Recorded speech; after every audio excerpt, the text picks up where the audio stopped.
Hare Krishna everyone, welcome to the another session of Aindra प्रभु।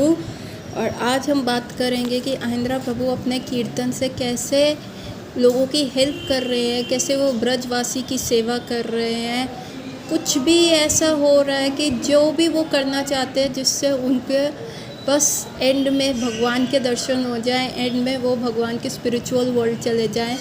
जो शास्त्रों में दिया है एवरीथिंग आइंद्रा प्रभु इज़ डूइंग, क्योंकि उनको इसी लाइफ टाइम में जाने की जल्दी है और वो इतना नॉलेज में उनमें, और एवरी वर्ड इस बुक का बताता है कि कैसे वो इतने ईगर हैं कि एक क्षण भी वो वेस्ट नहीं करते, कुछ ना कुछ करते रहते हैं। 2004 की बात है, तब आइंद्रा प्रभु जो है ना द्वारकानाथ के शॉप पे गए। द्वारकानाथ उनके बहुत अच्छे फ्रेंड बन चुके थे और उधर उनको कहते कि प्लीज़ तो मुझे अपने घर ले जाओ, मुझे रोना है। तो द्वारकानाथ उनको अपने घर ले गए और वहाँ आइंद्रा प्रभु रोते रोते उनको बोला कि मैं वृंदावन नहीं छोड़ना चाहता, मैं फिर से अमेरिका नहीं जाना चाहता, मेरे को अपना वीज़ा रिन्यू करना है, प्लीज़ मेरी मदद करो। तो द्वारकानाथ ने कहा चिंता मत करो, कृष्ण हेल्प करेंगे। आइंद्रा प्रभु और रोए, कृष्णा मुझे बाहर निकाल देते हैं वृंदावन से, वो मेरे को किक कर रहे हैं, वो मेरी मदद नहीं करेंगे, तुम करो, अब मुझे तुम्हारी मदद की आवश्यकता है। और फिर इतना तो वो दे चुके थे पैसा। कितनी बार तो उनके साथ धोखा हो गया था इंडियन सिटीज़नशिप का, बहुत सारे मथुरा के लॉयर्स ने उनको चीट कर दिया था। एक बार तो वो डायरेक्टली अमेरिकन एम्बेसी गए दिल्ली में, वहाँ इंटरव्यू दे रहे थे तो ऑफिसर ने यही कहा क्या तुम सच में अमेरिका को छोड़ के यहाँ इंडिया का सिटीज़न बनना चाहते हो? तो आइंद्रा प्रभु ने हाँ कहा। और वो चाहते थे कि वृंदावन उनका एटर्नल सिटीज़नशिप वाली जगह रहे, वही उनका एटर्नल सिटीज़नशिप रहे।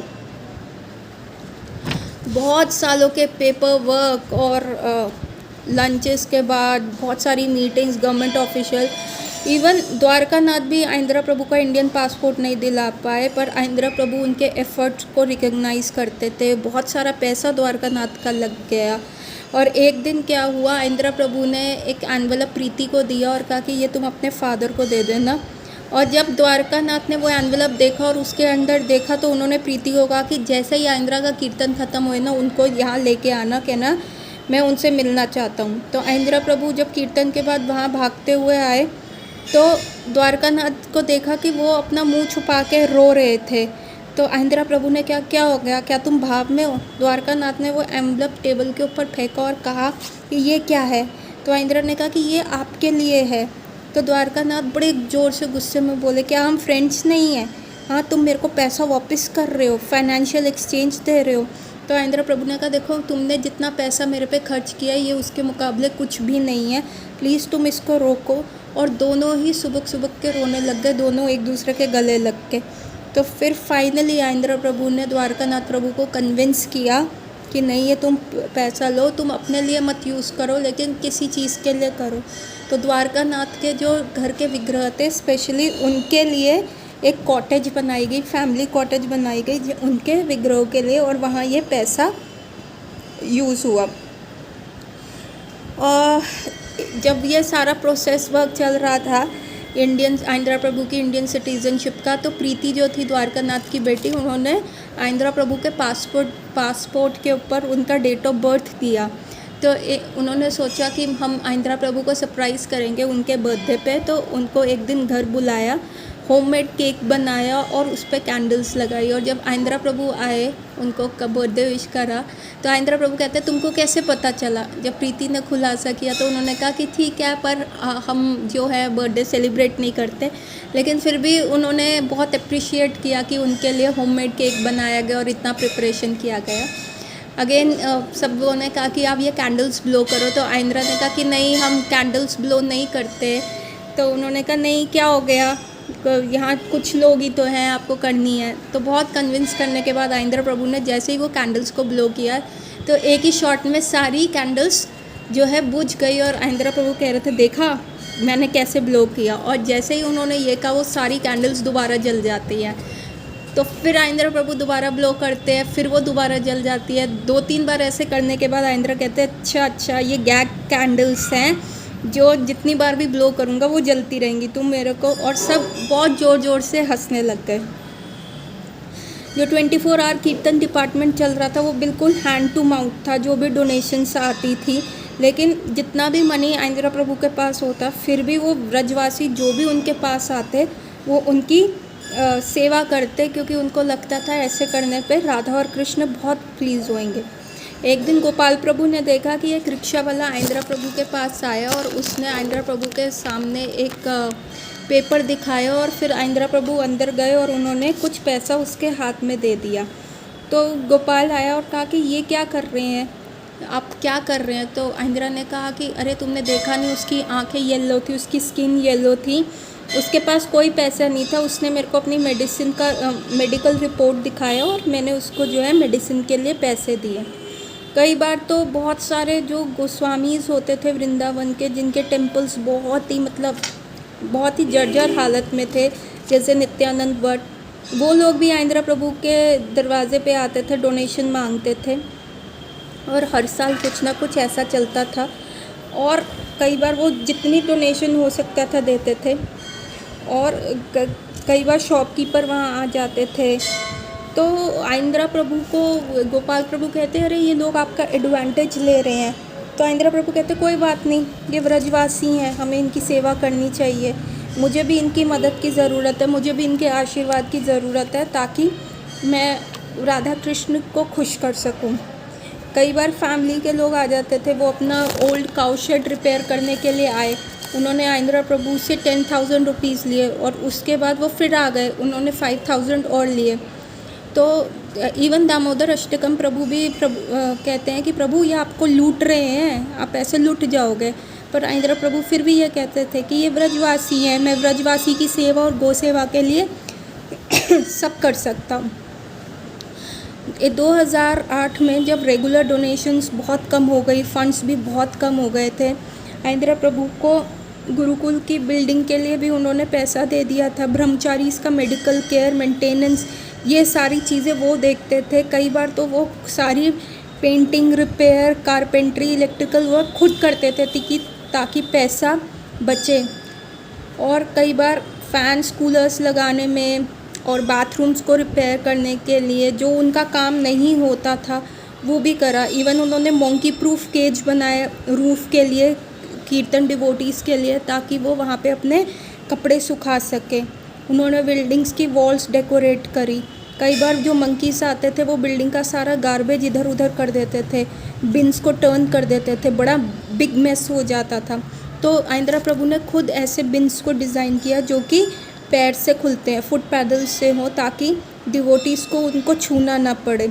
और कई बार वो स्वयं करते थे, और कई बार उन्होंने कुछ मेटल वर्कर्स को बुला के वो काम को अंजाम दिया। तो बेसिकली उनका हमेशा जो भाव रहता था आइंद्रा प्रभु का, वो सेवा भाव रहता था। तो उनसे पूछा जाता था कि भाई तो आप इतना सारा क्यों कर रहे हो? तो उनका हमेशा यही उत्तर रहता था कि जो भी मैं कर रहा हूँ वो मैं अपने गुरु महाराज के प्लेजर के लिए कर रहा हूँ और श्रीमती राधा रानी के लिए प्लेजर के लिए कर रहा हूँ। क्या कंसिडर करूँ कि ये हाई काम है या लो काम है? जो भी मैं कर रहा हूँ वो सिर्फ उनकी ही प्रसन्नता के लिए कर रहा हूँ। मैं तो एक सिंपल सा साधु है, मनी तो कुछ भी इम्पोर्टेंट थिंग नहीं है। इवन मैनेजमेंट वाले लोग भी प्रेशर कर रहे थे। उनका ये था कि जो ये कीर्तन डिपार्टमेंट है जो आइंद्रा प्रभु के अंडर है, और जो जितना भी पैसा आता है मैनेजमेंट टीम को मिल जाए। तो वो चाह रहे थे कि आइंद्रा प्रभु जो है ये 24 आवर कीर्तन टीम से ना रिटायर हो जाए, ताकि वो अपना बंदा बिठा ले। तो आइंद्रा प्रभु यही कहते थे कि ये लोग क्या करना चाहते हैं कि ये मुझको रिप्लेस करके किसी को बिठाएंगे, ताकि जितना भी डोनेशन आता है 24 आवर कीर्तन को, वो मैनेजमेंट में सारा पैसा ये यूज़ करें, और कुछ इनएक्सपीरियंस लोगों को बिठा देंगे और उनको एज अ पपेट ये यूज़ करेंगे। तो कई बार लोगों ने उनको कहा कि आप कृष्ण बलराम छोड़ क्यों नहीं देते, आप कहीं और जाकर 24 आवर्स कीर्तन रीस्टैब्लिश कर लो, क्या हो गया? इतना ज़्यादा मैनेजमेंट के साथ उनका दिक्कत रहता था। तो तब आइंद्रा प्रभु ये कहते थे कि मैंने शिला प्रभुपाद को प्रॉमिस किया कि मैं कम से कम 50 साल उनके इंस्टीट्यूट में रहूं। जिस दिन मैं शिला प्रभुपाद से अगली बार मिलूं तो मैं उनको कह सकता हूं, शिला प्रभुपाद एटलीस्ट मैंने 50 साल आपके इंस्टीट्यूट में रहने का जो है प्रयास किया। तो ऐसा उनका कहना था। यादवेंद्र जो थे और उनकी फैमिली ने 24 आवर कीर्तन पार्टी के लिए बहुत डोनेट किया और मंथली सपोर्ट भी करते थे। और जब आंध्रा प्रभु को ये पता चला तो वो बहुत खुश हुए, उन्होंने बहुत अप्रिशिएट किया और उन्होंने कहा कि किसी ने भी ऐसा नहीं किया। मैं बहुत सालों से ये चाह रहा था कि लोगों को कि संकीर्तन सिर्फ एक डिपार्टमेंट नहीं है मैनेजमेंट का, बल्कि एक ये सेल्फ सस्टेनिंग है और कृष्णा की मर्सी पे चलता है। यादवेंद्र ने कहा, प्रभु मेरे पास एक आइडिया है, मैं आपका कीर्तन को ऑल ओवर वर्ल्ड स्प्रेड करना चाहता हूँ। मेरी सीडीज़ बहुत अच्छा काम करती हैं पर टाइम चेंज हो रहा है, अब हर चीज़ ना वीडियो पे आती है, तो हम कीर्तन को टीवी के थ्रू जो है इसको ब्रॉडकास्ट कर सकते हैं। और मैंने इसका टोटल अनुमान लगाया तो 2 लाख रुपए लगेंगे, मतलब अराउंड $4,000 के करीब।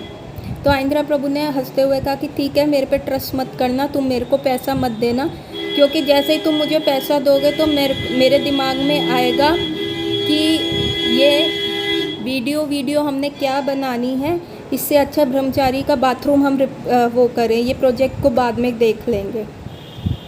और जब यादवेंद्र के प्रभु फादर जो थे राजन जानी, वो जब वृंदावन आए तो उन्होंने आंध्रा प्रभु को खुश होकर वो डोनेशन दिया। और तब आंध्रा प्रभु ने कहा कि ठीक है, मैं ये एक्सेप्ट कर रहा हूँ, पर ये मत, आप ये फॉल्स ईगो में मत रहिएगा कि ये डोनेशन आप दे रहे हैं, क्योंकि ये सब जो है ये कृष्णा की मर्सी है, ये कृष्णा का मनी है। तो राजन जानी ने भी हामी भरी और कहा कि हाँ डेफिनेटली ये कृष्णा का ही मनी है। और उन्होंने आंध्रा प्रभु ने कहा क्योंकि ये कृष्णा का मनी है तो कृष्णा मुझे दे रहे हैं। और फिर क्या हुआ, दिल्ली से फिल्म का क्रू आता है कृष्ण बलराम मंदिर में अपने इक्विपमेंट्स लेके, एलैबोरेट सेटअप लेके, रिकॉर्डिंग होती है 4-5 घंटे की, बहुत ज़्यादा हेफ्टी अमाउंट लेके चले जाते हैं।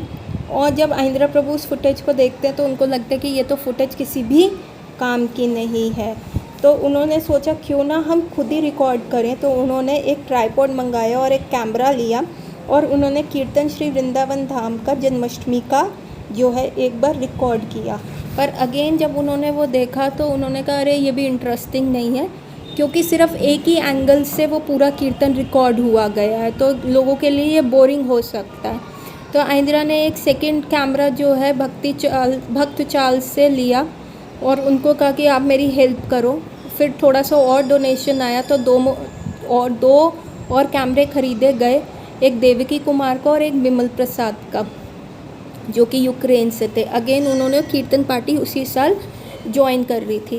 प्रोजेक्ट डिफ़िकल्ट था, लेकिन आंध्रा प्रभु का जो परफेक्शन था, जो हाई स्टैंडर्ड्स था, तो उनको तो वो चीज़ करनी थी। और डिफरेंट कैमरा एंगल्स बनाए गए ताकि वो कॉन्ग्रीगेशनल चैंटिंग को, टॉकिंग को, सिंगिंग, डांसिंग और जैसे सब क्लैप कर रहे हैं उस चीज़ को कैप्चर किया गया है। प्रोफेशनल टीवी क्रू आए वहाँ पे, लोग वो अपने इक्विपमेंट्स को बहुत अच्छे से गार्ड कर रहे थे। इनफैक्ट कई बार तो वो डिवोटीज़ को और जो भी लाइन में खड़े हुए लोग थे उनको पुश कर रहे थे। और जब उन्होंने ये सब देखा तो उन्होंने यही कहा कि हम लोगों को पुश तो कर रहे थे, सच में इंडियंस जो हैं बहुत टॉलरेंट है, अगर हम किसी और कंट्री में होते तो अभी तक हमें मार पीट के भगा दिया जाता। तो बहुत सालों तक क्रू मेंबर्स, बहुत सारे कीर्तन्स को कैप्चर किया गया, उनका फुटेज बनाया गया, ठीक है, कई बार कैसे कैमरा का एंगल लेके, कभी कैसे, तो वो सारी चीज़ें जो है बनाई गई और सोचा गया कि इसको ना हम आस्था चैनल पे करेंगे। लेकिन जब वहाँ पे बहुत ज़्यादा महंगा पड़ रहा था तो उन्होंने साधना टीवी पे ही डाला, जो कि नेशनल स्टेशन था, ठीक है।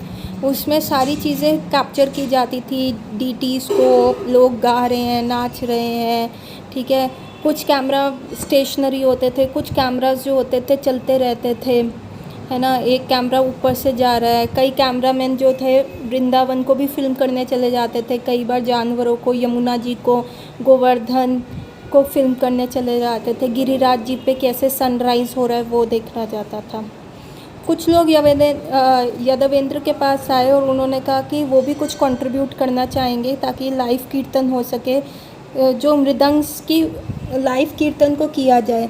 तो सबसे बड़ा डिफ़िकल्ट यादवेंद्र के पास ये था कि अगर हम कीर्तन को लाइव करेंगे तो वहाँ पे मृदंग का, तो बहुत सारे मृदंग का जो वॉल्यूम होता है वो पूरे कीर्तन को कवर कर देगा। लेकिन जब आइंद्रा प्रभु ने इसका ऑलरेडी सॉल्यूशन निकाला था। तो यावेंद्र ने कहा कि प्रभु ऐसा तो वीडियो नहीं चलेगा। तो आइंद्रा ने कहा कि एक बार तुम देखो तो सही, तुम ये देखो तो सही। नहीं तो यावेंद्र ने कहा नहीं प्रभु, आप जितना एक्सटैटिक और बिल्कुल अपबीट कीर्तन करते हो वो आपको नहीं करना पड़ेगा, क्योंकि मृदंग का सारा वॉल्यूम जो है हमारे कीर्तन को कवर कर लेगा। तो आप जैसे पहले करते थे साइलेंट और आराम वाला कीर्तन, बिल्कुल धीरे वाला, वैसे करो। तो आइंद्रा प्रभु ने कहा नहीं, पर ये कीर्तन बेटर है, इसमें मेरा भाव जो है वो ज़्यादा अच्छे से आता है, तो और ये एनर्जेटिक भी है। तो यावेंद्र मान नहीं रहे थे। तब आइंद्रा प्रभु ने उनको एक क्लिप दिखाया जिसमें एक स्टैटिक कीर्तन तो हो रहा था, मृदंग सिर्फ एक ही मृदंग पे माइक था और बाकी मृदंग के अराउंड माइक नहीं था। इवन 3-4 मृदंग होने के बाद भी जब यावेंद्र ने ये रिकॉर्डिंग सुनी तो उनको समझ आ गया कि आइंद्रा प्रभु ने ऑलरेडी उस प्रॉब्लम को जो है देख लिया था और उसका सॉल्यूशन निकाल दिया था। अब ये लाइव कीर्तन रिकॉर्ड करने के लिए रेडी हो गए और आइंद्रा प्रभु अपने जब आए, अपने क्रू मेंबर्स जो कीर्तन पार्टी में कर रहे थे, और उनको कहा कि एवरीवन अब सबको बहुत लाइवली दिखना है, क्योंकि हम जो है रिकॉर्ड कर रहे हैं और हम जा रहे हैं लाइव इस चीज़ के लिए। अब एक ये चीज़ था, मतलब हर चीज़ में आइंद्रा प्रभु अपने आप को पूरी तरह झोंक देते थे। उनको लगता था ये करने से राधा कृष्ण उन पे प्रसन्न हो जाएंगे। कई बार आइंद्रा प्रभु का बहुत डीप डिज़ायर था कि जो भी व्यक्ति वृंदावन में आ रहा है और अपने धाम में जो है उनका ये इच्छा था कि वृंदावन वो कभी भी त्यागना नहीं चाहेंगे। और कई बार जब वो मायापुर की ग्लोरिफिकेशन भी सुनते थे तो भी वो वृंदावन नहीं जाना चाहते थे। वो कहते थे मेरा जो रूम है नित्य नवद्वीप है, क्योंकि वहाँ पे निताई सच्ची सुता है। बट 2004 जो था वो स्पेशल था, once in life time occasion था, क्योंकि श्री कृष्ण चैतन्य महाप्रभु और उनके जो 4 एसोसिएट्स थे, टोटल 5 तत्व के बड़ी बड़े विग्रह जो है मायापुर टेम्पल में आ रहे थे और 2 वीक्स का ग्रैंड फेस्टिवल था गौर पूर्णिमा का। गोपाल और भगवत पुराण प्रभु ऑलरेडी वहाँ पे जा रहे थे, गोपाल और भक्ति शास्त्री कोर्स भी वहाँ से कर रहे थे।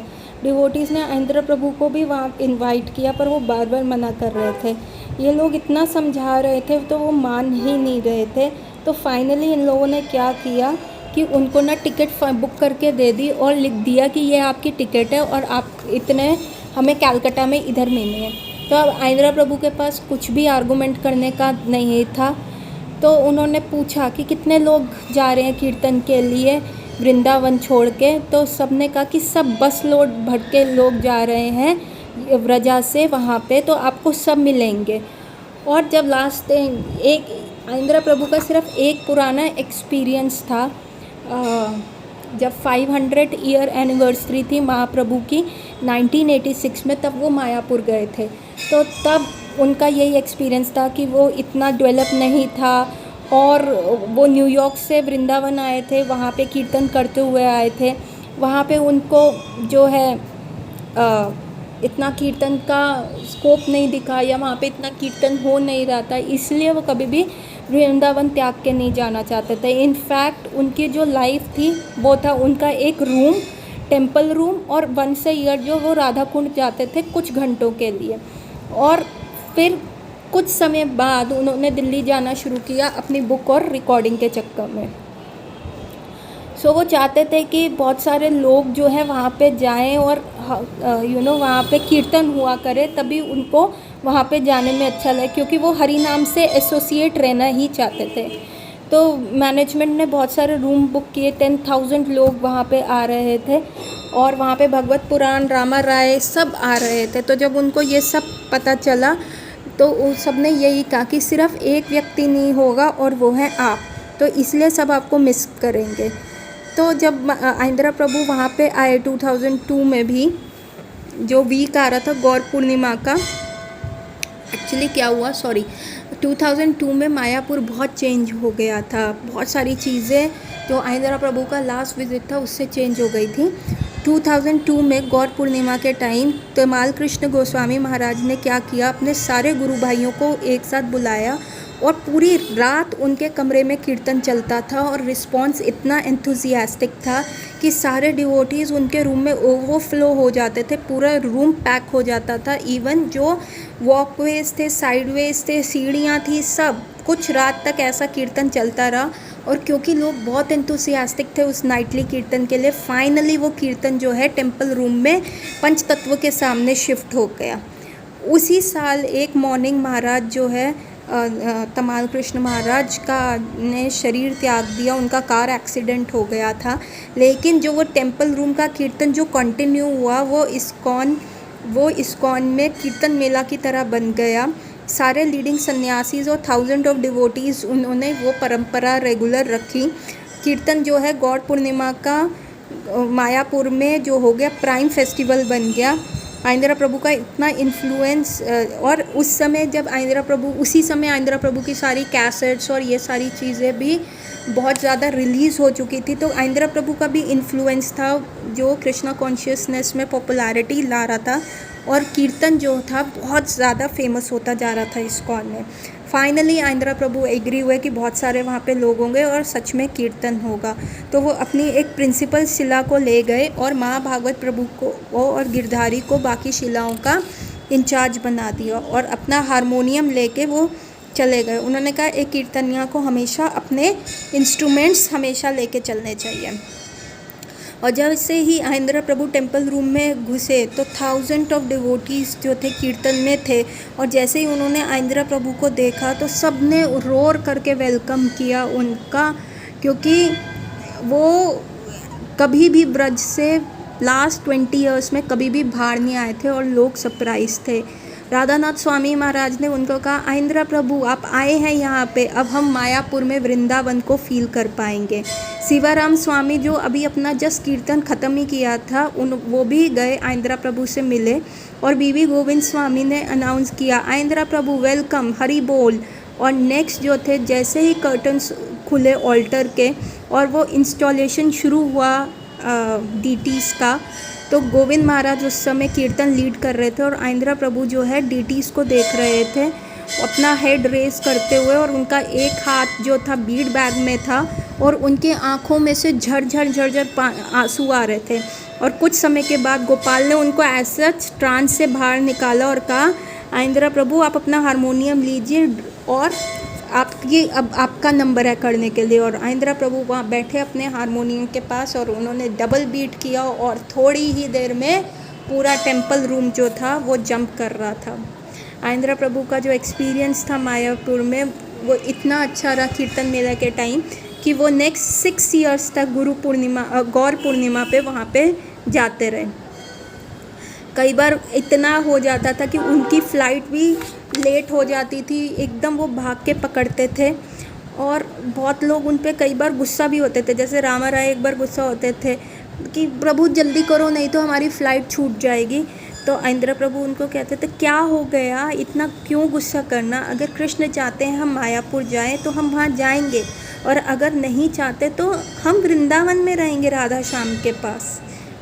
इन एडिशन की वो टेम्पल कीर्तन के साथ साथ उन्होंने बहुत एलोब्रेट डीटी ड्रेसिंग सेमिनार्स दिए, फुल क्लासरूम्स भरी रहती थी उनकी, और इतना मतलब वो एक टेक्निकल इशू की तरह नहीं बताते थे। उनकी जो पढ़ाई थी वो बिल्कुल भाव में थी कि कैसे राधा श्याम सुंदर को ड्रेस करना है, उनका मूड क्या है, पूरी रागुनुगा साधना भक्ति के ऊपर था। वो इतनी डिटेल्स में जाते थे कि देखिए श्रीमती राधा रानी की 2 ब्रेड्स आती हैं, 2 गुत आती हैं पीछे से, लेकिन आगे आते हुए वो एक चोटी हो जाती है, पहले लेफ़्ट शोल्डर पे आएगी, फिर वो ऐसे वेयर करती हैं। तो इतना ज़्यादा वो एलोबरेट करते थे कि पूरा मूड सेट करते थे डीटीज़ का। और वो बताते थे कि हमें जो है ना आचार्यस का सुनना पड़ेगा कि कैसे राधा रानी अपने आप को ड्रेस करती हैं और कैसे वो कृष्ण को ड्रेस करती हैं, तो हमें उनके टेस्ट के अकॉर्डिंग उनको ड्रेस करना पड़ेगा, ना कि जो हम चाहते हैं। तो वो एक डिफरेंट लेवल की एक अंडरस्टैंडिंग थी जो आइंद्रा प्रभु बताते थे। और गोपाल ने ऑब्ज़र्व किया कि जैसे ही वो यहाँ पे आने लग गए एक बार आइंद्र प्रभु को कहा भी गया कि आप राधा माधव को ड्रेस कीजिए, माधव को ड्रेस कीजिए, जैसे आप श्याम सुंदर को वृंदावन में ड्रेस करते हैं, और उन्होंने किया।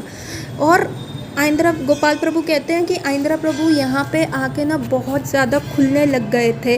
वो अपने आप को बहुत जो अपनी रियलाइजेशन है उसको बहुत शेयर करने लग गए थे, और पीपल भी उनको ओपन आर्म से वेलकम करके वो सुन रहे थे। और वो अपने यहाँ पे बहुत सारे गॉड ब्रदर्स से मिले, एसोसिएट किया, एक इंटरनेशनल कम्युनिटी बनाई गई डिवोटीज़ के डेवलपमेंट के लिए। और कई बार वो फेस्टिवल्स में वो कई डिवोटीज़ के रहते थे, उनके घर जाते थे, प्रसादम पाते थे, गंगा जी उनके साथ स्नान करने जाते थे, जय पटाका स्वामी महाराज के रूम में जाते थे, उनके साथ एसोसिएट करते थे। और यहाँ पे कई जो घंटे हैं उन्होंने अपने ओल्ड फ्रेंड थे पद्मलोचन, उनके साथ भी बिताए। ये एक आइंद्रा प्रभु का न्यू पार्ट था जो किसी ने नहीं देखा था, क्योंकि आइंद्रा प्रभु को कभी भी नहीं कहा गया था वो सोशिएबल है, लेकिन यहाँ पे वो सच में सब सोशल हो रहे थे, सबका परसेप्शन चेंज हो रहा था उनके बारे में, और जो वो इम्पैक्ट क्रिएट कर रहे थे डिफरेंट डिवोटीज़ में ऑल ओवर द वर्ल्ड, वो दिख रहा था। और अब हर साल वो मायापुर फेस्टिवल को लुक फॉरवर्ड करते थे। इवन वो परिक्रमा के लिए भी गए, भक्ति विनोद हाउस गए, योग पीठ गए, श्रीवास आंगन गए, और ये टाइम था वो चिल आउट कर रहे थे। आइंद्रा प्रभु को मायापुर बहुत अच्छा लग रहा था, और वो रिग्रेट कर रहे थे कि वो पहले क्यों नहीं आए। उनके ड्रीम में श्रीला प्रभुपाद आए, और वो शिला प्रभुपाद को यही कह रहे थे, अगर ये 24 आवर कीर्तन नहीं होता और राधा श्याम सुंदर के लिए, तो अगर उन्होंने ये नहीं शुरू किया होता तो वो डेफिनेटली मायापुर में रह गए होते। तो आइंद्रा प्रभु के एक गॉड ब्रदर थे, उन्होंने कहा आइंद्रा ये तुम्हारे लिए अच्छा है, ये तुम्हारे को, तुम वृंदावन से बाहर आते हो तो ये तुमको हेल्दी कर रहा है, तुम्हें ये ज़्यादा चाहिए। And this was not only healthy in more ways, कि एक तो उनका मेंटल आउटलेट था, यहाँ पे उनको एक्सेप्टेंस मिल रहा था, और यहाँ पे जो है वो चल पा रहे थे। एक्चुअली जब वो मंगला आरती के लिए जाते थे, एक तो उनको मेंटल आउटपुट मिल रहा था, यहाँ आउटलेट मिल रहा था, वृंदावन में उनको बहुत कंडेम किया जा रहा था, तो वो यहाँ पे भी अपना मेंटल हेल्थ भी इंजॉय कर रहे थे। दूसरा, वहाँ पे आइंद्रा प्रभु का वृंदावन में वॉकिंग बिल्कुल ज़ीरो था, वो कहाँ से अपने रूम से टेंपल रूम में आते थे और टेंपल रूम से फिर अपने रूम में चले जाते थे। यहाँ पे जो इनका अपार्टमेंट था ये थोड़ा सा दूर था, तो शुरू में तो गोपाल प्रभु के साथ आइंद्रा प्रभु बाइक पे बैठ के जो है मंगला आरती के लिए जाते थे, लेकिन बाद में उन्होंने वहाँ से वॉक करना शुरू कर दिया, और रास्ते में उनको जो भी फ्लावर्स मिलते थे, कोरिएंडर के भी फ्लावर्स मिले, वो उसको उठा लेते थे और कहते थे कि भाई ये फूल मैं अपने राधा माधव को ऑफ़र करूँगा। And it was the only time in the year जब वो वॉक करते थे, तो उनकी हेल्थ भी 2 तरीके से यहाँ पे इम्प्रूव हो रही थी। तो दिस वाज आइंद्रा प्रभु इन मायापुर। और क्या क्या चीज़ें हुई आइंद्रा प्रभु की लाइफ में, कैसे उन्होंने जो लोग अपना शरीर धाम में छोड़ रहे थे उनकी कैसे सेवा करी, वो हम नेक्स्ट क्लास में जानेंगे। तब तक के लिए Hare Krishna everyone, stay tune to this Aindra Prabhu series.